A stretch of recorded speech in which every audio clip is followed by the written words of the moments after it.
Wow. Class episode 3, night visiting. Very good.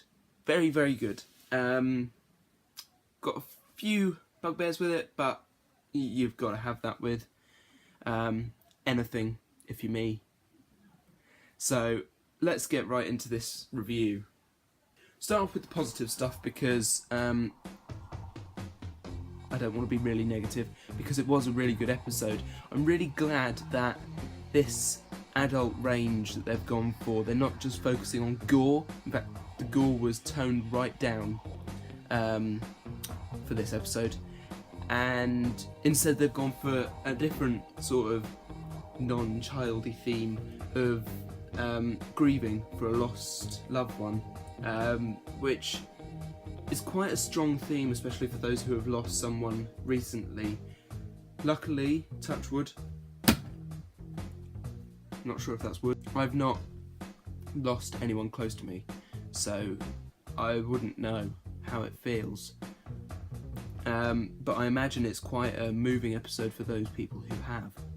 The creatures, the vine things, visually it looked great, them stretched across Shoreditch. That was great.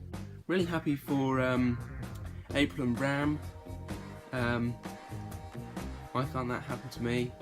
I found myself sort of really on edge, really tense when they were almost touching, and then Tanya touches her dad and is held on really tight, and I'm like, oh, what's going to happen? And then it was anger, but then that wasn't enough to kill the creature, so they drove a bus through it. So now we're going for the negative stuff. For an ending, I'd have preferred weed killer to that. I mean, or fire. I thought they were just going to torch the lot, and you know, it probably would have made more sense, but I suppose they've already sort of gone for a sort of fiery theme in the first episode, and we're going back to that in the next couple of episodes. Yeah, so driving bus through it, not the best ending. So far the endings for the creatures haven't been the best, really. I mean, first one stopped by light, second one basically talked to drag him into eating a guy, and lastly a bus driven through. I mean, yes, Miss Quill's resourceful, but bearing in mind we've already seen it stopped. I know the creature was pulled out the window, which made sense, but a bus physically driving through, not the best. Also, we know that this is not for kids, and we're constantly reminded by scenes of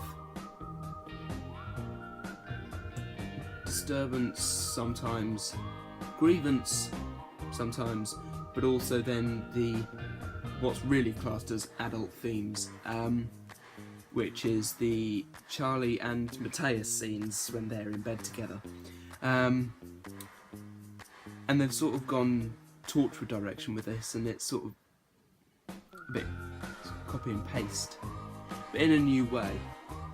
Don't get me wrong, I really love all the characters. They're all got their own strong suits, but physically putting it in our faces each week, maybe not. Going back to good things, threat, peril was all there still. Visually, very good. I thought the creatures wrapping around people was good, and April growing more of a backbone week by week. And actually, I've been reading Joyride, the class novel, one of the three, and she's like, it really does go into detail. I think Joyride is set sometime between episode 2 and episode 3, though I think it would make more sense if it was sort of set after episode 3, although maybe not. Maybe not. It's just the Charlie and Matthias stuff is in the book as well, so it's a little bit confusing. It's sort of blurring the lines of episodes, but it doesn't matter because it's thrilling. I did have to skip a bit of it because it was just so... Ooh, okay. This is starting to get really very sinister. Overall, Night Visiting was a very good episode. Look forward to next week. Which is going to be very April heavy, but also secondary plot, which is going to be good as well. You'll look at Blossom in a completely different way next week. Thanks for watching. Please like, do subscribe if you're new, and I'll see you next week for another class review. Bye.